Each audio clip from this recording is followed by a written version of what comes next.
1932 के खतियान आधारित नियोजन नीति का प्रस्ताव वापस। राज्य के 7,33,921 युवाओं से सरकार ने पूछा विकल्प। 73% युवा चाहते हैं 2016 से पहले वाली नियोजन नीति पर शुरू हो नियुक्ति।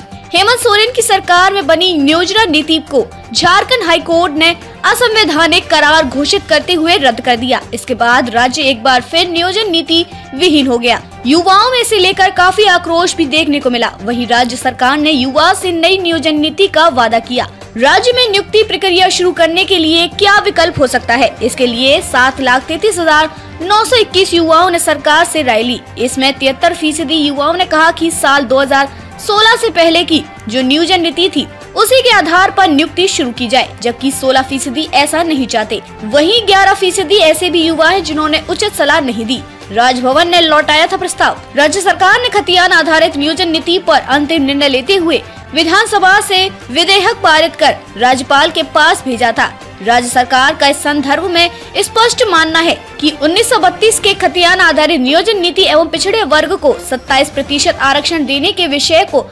संविधान की 9वीं अनुसूची का संरक्षण मिल जाने के बाद ही बहाल किया जाएगा। इन परिस्थितियों में जब राज्यपाल द्वारा राज्य सरकार को प्रस्ताव वापस कर दिया गया, ऐसे में एक तत्कालिक कदम की जरूरत को महसूस करते हुए राज्य के युवाओं से इस संबंध में राय ली गई, क्योंकि पूर्व की सरकार के समय लाई गई 13-11 वाली नियोजन नीति को भी न्यायालय द्वारा रद्द करने का आदेश पारित किया जा चुका था। युवाओं के पास थे ये विकल्प। राज्य सरकार के पास कोई नियोजन नीति नहीं होने की वजह से सरकार ने युवाओं से जानना चाहा कि क्या तत्कालिक तौर पर पूर्व की नियोजन नीति 2016 के पहले वाली के आधार पर नियुक्ति की प्रक्रिया प्रारंभ करनी चाहिए। इसके लिए राज्य सरकार ने भारत सरकार की मिनी रत्न कंपनी को राय लेने का जिम्मा सौंपा गया था। प्राप्त राय के आंकड़े के मुताबिक सबसे ज्यादा युवा चाहते हैं कि 2016 से पहले वाली नियोजन नीति के आधार पर नियुक्ति प्रक्रिया शुरू की जाए। आदिवासियों की भागीदारी सुनिश्चित करना था उद्देश्य। विधानसभा के शीतकालीन सत्र के दौरान मुख्यमंत्री हेमंत सोरेन ने कहा कि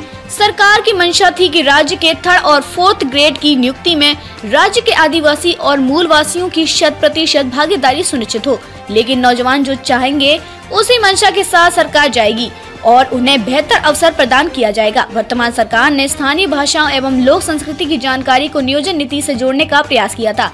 साथ ही राज्य में इससे संस्थान से 10वीं 12वीं की परीक्षा उत्तीर्ण होने की शर्त भी जोड़ी थी, जिससे कुछ लोगों एवं दूसरे राज्य के अभ्यर्थियों के द्वारा न्यायालय में चुनौती दी गई थी।